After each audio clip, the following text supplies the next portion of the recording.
Corinna, thank you so much for coming along today. I appreciate your time. Would you mind introducing yourself to everybody, please? So my name's Corinna Stringer. I'm a Wings of Success coach. I teach professionals and entrepreneurs how to find their inner power and keep moving forward in challenging times. I'm also in property and I've got my own cleaning and construction company. That's quite a few little businesses that, well, not little businesses, big businesses, I hope. Which one would you say takes up most of your time? I'd say probably the property business at the moment. But then depending on the season, sometimes the cleaning company will take over. And it's just juggling all of them really. And how do you manage to do that? Sometimes I ask myself the same question. But I think it's just my main thing is remembering my why, remembering why I chose to be an entrepreneur, why I chose to create my own businesses and not work in a job.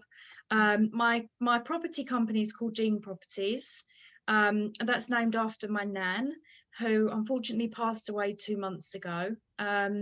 But without the businesses that I do, I wouldn't have been able to care for her for the last 6 months. And it's just all those little things that remind me why I do what I do.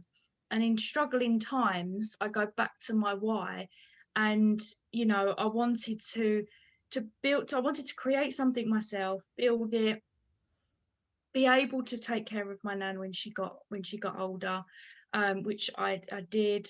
And now just make her proud, her and my granddad, and they are my why. They loved the fact that I started a cleaning company.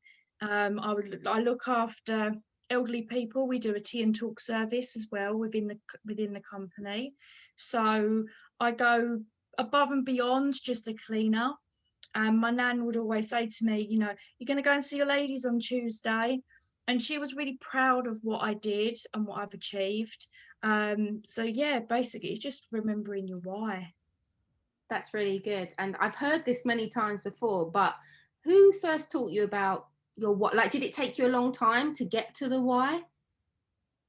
Or did you always know what it was from the very beginning?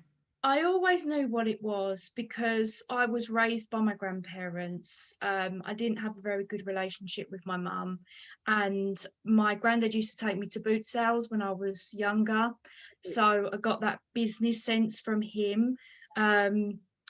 Just selling little bits of whatever we could get in the boot sale or in a auction and selling it. I remember sitting in my granddad's garage, like scratching dates off of chocolates that had gone out of date like 2 months previously, so we could sell them in the market. And I just wanted to, he was a proper Del boy. It just made me think. When I used to go Dagenham Market when I was a kid, and we'd always buy the box of chocolates. There was nothing wrong with them. It was just they were cheaper. And he just taught me, you've got to, whatever you want in life, you've got to create it. No one's going to hand it to you. And I used to bargain with him for an extra 50p, and he'd be like, no, you've got to work for it. And my nan always got me to save money and, go for what I believed in. And so I instantly knew that, they were my why. They are the people that created me and my personality. And yes, I always knew.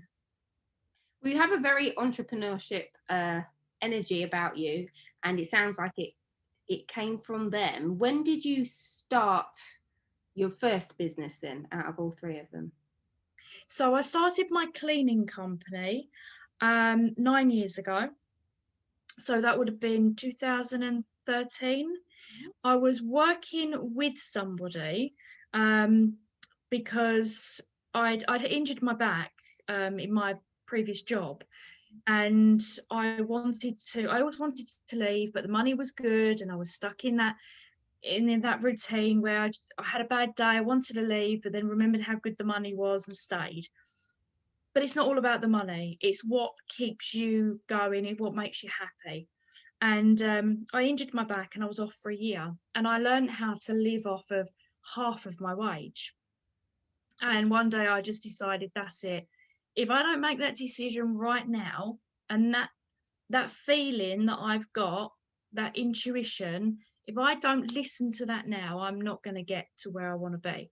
So I handed in my notice, and I started my cleaning business with somebody else. Unfortunately, it didn't work out with us because I wanted to grow the business and she was quite happy to keep it small. So I moved away and created my own cleaning company. And then when I met my ex-partner, he did construction and he's been doing that now for near on 20 years. So people would ask me for repairs, painting, decorating. So we just combined the businesses together. And then 2 years ago, we created our cleaning and construction company. And it's still running today. We just rebranded. And yeah, I learned how to do marketing and, all the business, all the boring business stuff. And just to grow the business, really. That's fantastic. So you've made it grow now into this newer company that also includes construction. Did that mean that you got a lot more clients, or was it like the same clients, but you were doing additional jobs for them? We get a lot of repeat customers. We get a lot of repeat customers for word of mouth. But since we've marketed online, we've got a lot of new customers as well. But we have customers that we've had for the last 3 or 4 years that just keep coming back to us. When we rebranded, well, 3 years ago now, we rebranded. We'd got them from Facebook and we're still working for them now. We're still doing jobs for them now. We're doing jobs for their parents and their grandparents, you know. But that's the main thing. It's the referrals and the word of mouth is so much more powerful than just seeing an ad online. Exactly. I was going to ask, when you went online, were they Facebook ads, or did you manage to advertise without paying for advertising, if you know what I mean? No, it was just an organic reach. We was just posting. I had a little few lines just explaining about our business and what we do and a contact number. And every single post that would ask for a cleaner, construction, painter, decorator, anything that we did, I would just post that in the comments. We got our team to do the same. Anything that they saw on Facebook. And the thing is, when you keep commenting on those types of posts, Facebook show you more of those posts. Mm. So our ad was going out pretty much 3, 4, 5, 6 times a day. And not necessarily the person that was asking for that trade would take us, but someone else would ring us up and say, "Oh, you commented on so and so's post. I would like you to come and quote us for this." That's very clever. Where did you learn about things like that, or did you just work it out for yourself? I've done quite a few courses. I started to do public speaking, and I just started to go to a lot of courses and a lot of networking and get invited to a lot of places, and just sort of just picked it up really. Just learned a few bits. Then I would go to a networking event and we'd start talking about something, and they'd say, "Oh, there's a new feature. Why don't you try this? Why don't you try that?"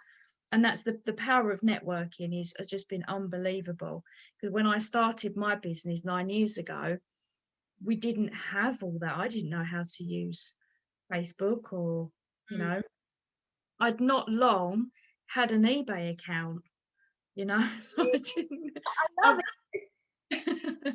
I mean, I wasn't very good with computers. I mean, I'm not a whiz kid by any stretch of the imagination, but I have learned so much. And if I can do it, anyone can do it. it.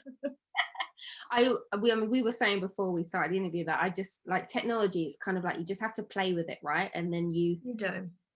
learn. Because I'm a teacher, and I had somebody come in to teach us some coding stuff, and they said it's called tinkering. It's an actual word. Tinkering is Oh, play with something until you learn how to use it, apparently. So when I haven't like planned my lesson properly, I just say, right guys, today we're going to tinker. So you mentioned about your team. How big is your team? Have you employed quite a few people? We haven't employed. We've got all subcontractors, so they can go off and do their own thing. But we've slowly built up a team since we rebranded to the construction cleaning. That's when we started to build up our team. And at the beginning, we got some awful people. It was, we had someone stealing off of us. We had people not turning up for work, and with my coaching and what I do with my coaching, I teach people that it's all about keeping going, not giving up, and not giving up on other people. There's some good people out there, there's some bad people out there. There's people out there that are not necessarily bad people, they're just at a time in their life where they're just desperate. And we just kept going, and we just kept putting again ads out on our business page for staff, or for subcontractors, and now we've built up a pretty good team of people.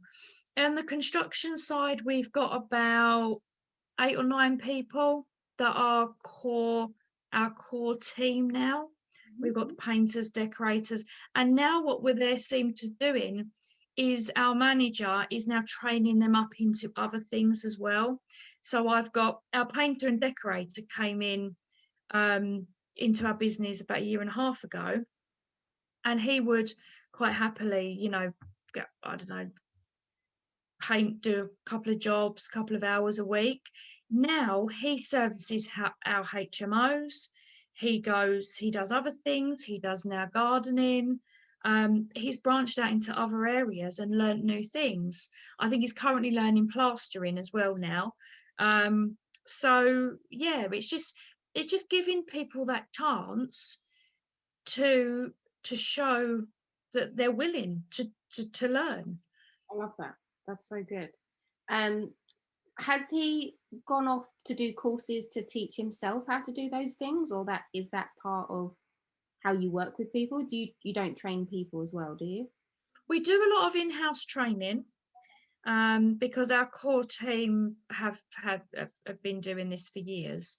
So we do a lot of initial in-house training, but then if they want to go off and do a course, then we will support them, obviously at their own cost, because they're subcontractors, we don't employ them. But a lot of them, they want to learn, so they'll find a course and go off and do that.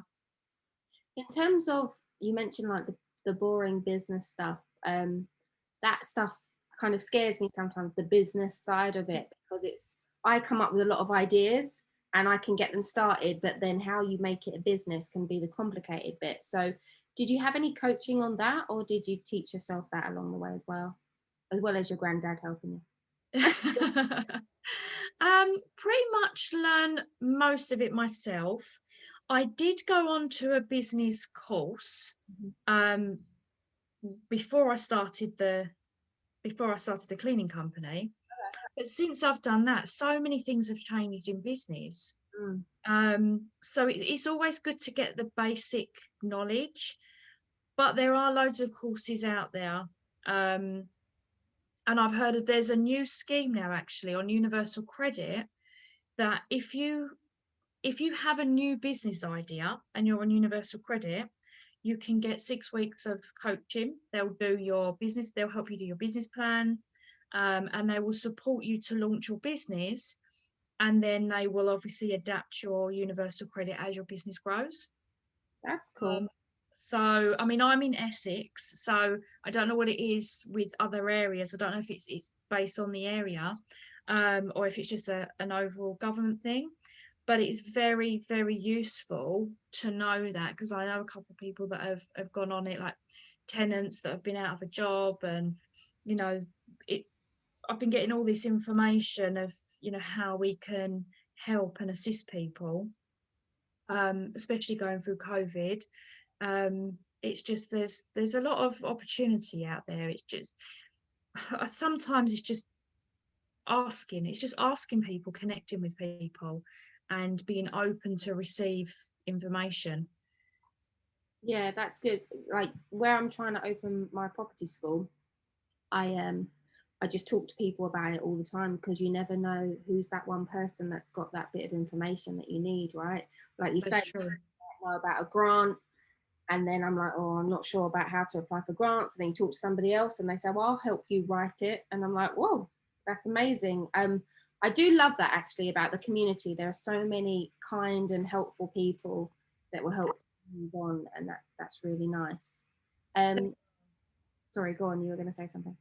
Yeah, no, there are. If you get into that right community, there will be so many people that are willing to help you. And I think the more successful somebody is, the more willing they are to give you that information.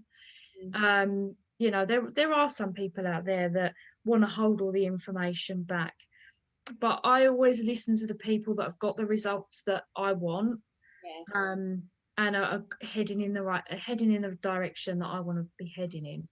And just, that's the two most things that I look for when I take advice off of people. If they don't have the results that I want, um, then they can be advising you the wrong thing. It just might not be the right fit for you, a right fit for you. Um, but yeah, I've got a good team around me in all aspects. And what was the second business? Was that property, or was that the coaching that you went into next? I went to go into the coaching business, and I was doing a lot of public speaking. I traveled the world doing Really? public speaking. How did you get to that stage? Go on, talk us through. What does that look like? So I originally started working for an advertising company, because this advertising company I started to work with was because of the cleaning company. And then they would ask me for testimonials. So I would then go to their events, promote this advertising company, and then I would get testimonials. People would hear my story, and they would then be attracted. People that are like you attract to you.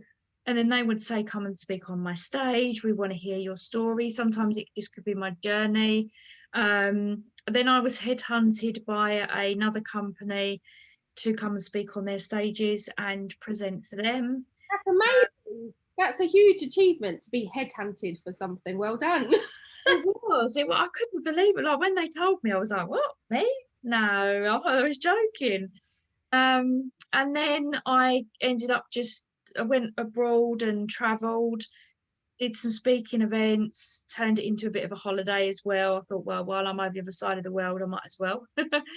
um, and yeah, and I just think where I'd been posting on social media and people had seen that I'd been traveling and I was a worldwide speaker, and then people would then message me and ask me to speak on their stages.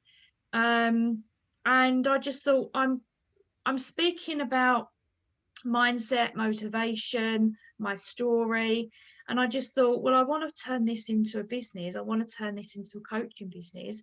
So instead of helping one to many, I wanted to help one to one. And most people, they do it the other way around. They do one to one coaching, and then they want to teach one to many.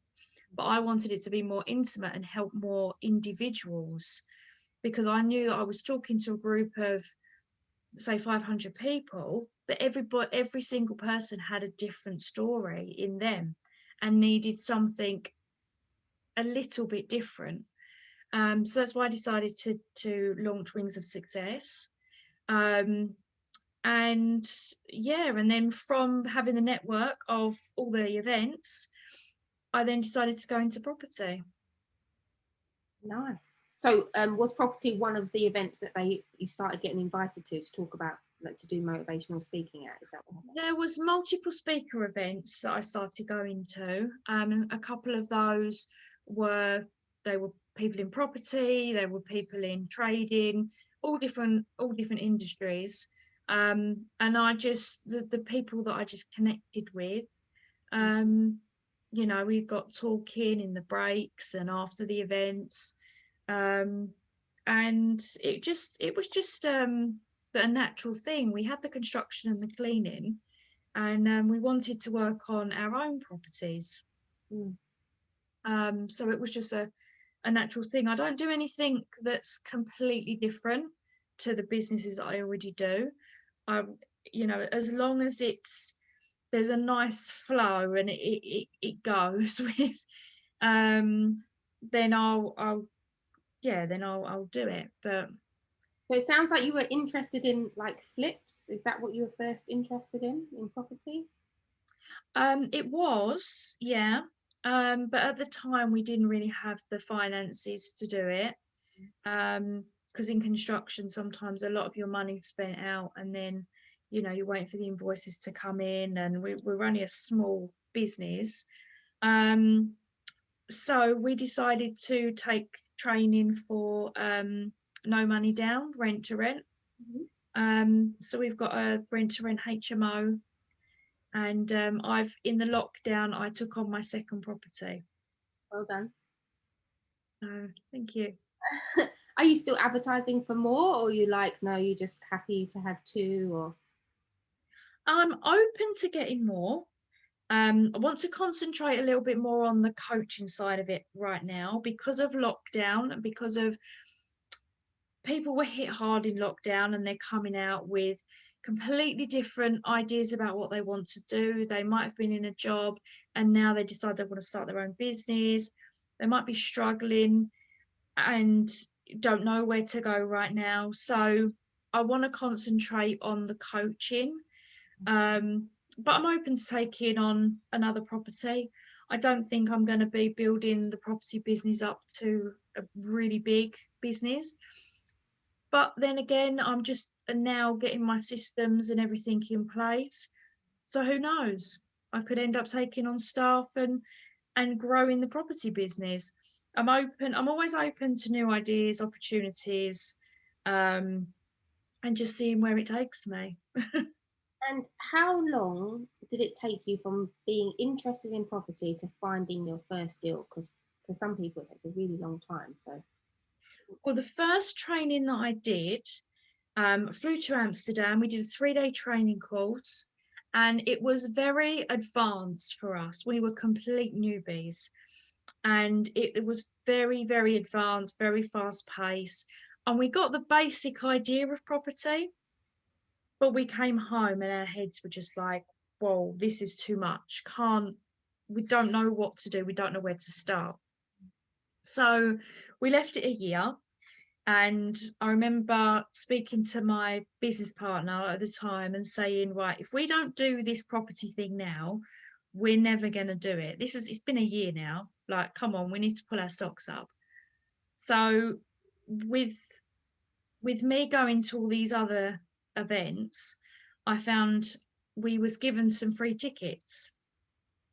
And we went to this 3-day event, and this is when we found our property mentor that we've got now, and instantly we just took to him. His whole purpose for him starting property, everything was about him. We bought into him, not really into the training. We just really aligned with what we wanted to do with business and why we wanted to go into property.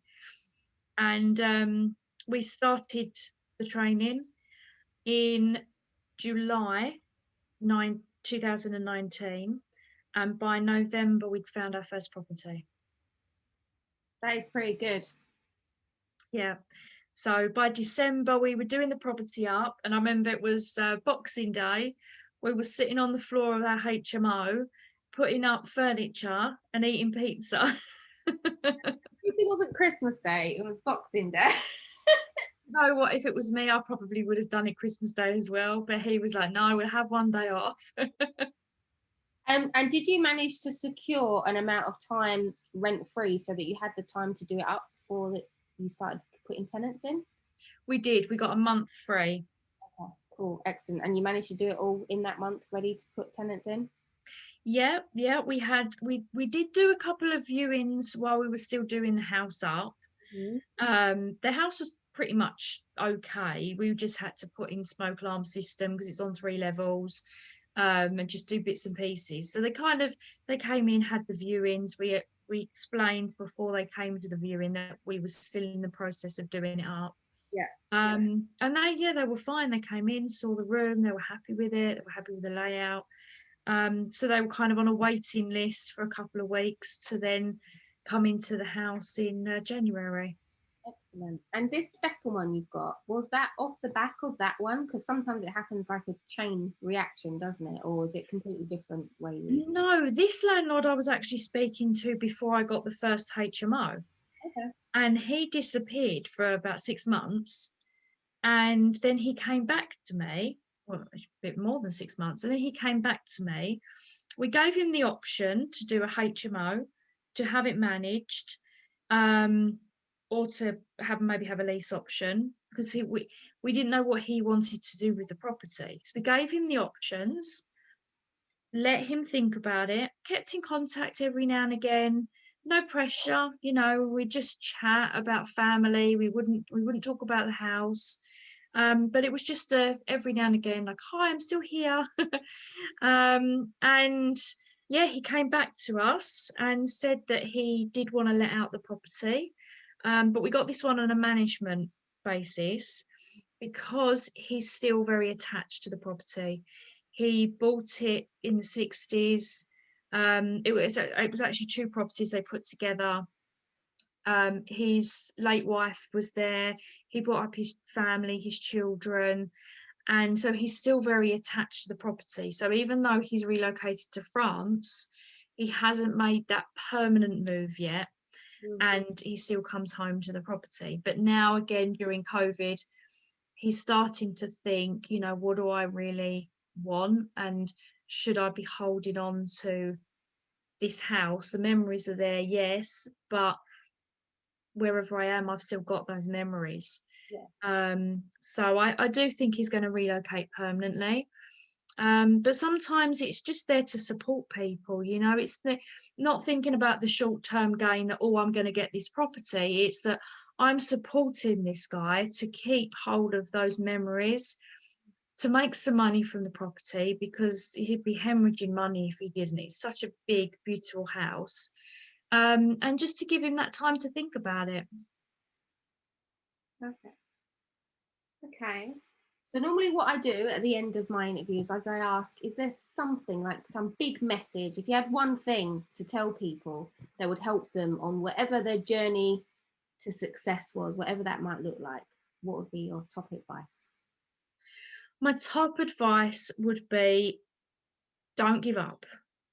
You may be going down a wrong path right now, but there is always, always an opportunity to take a different path.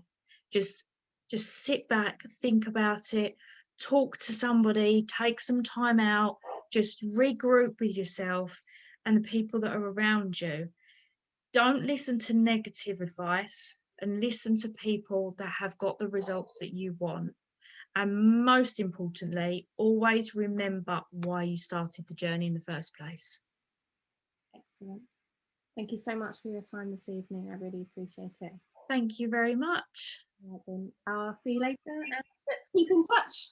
Yes, definitely. Really? You're not that far. No, not. Cool. Excellent. All right, then. Thank you very much. See you later. Thank you. Bye. Hey!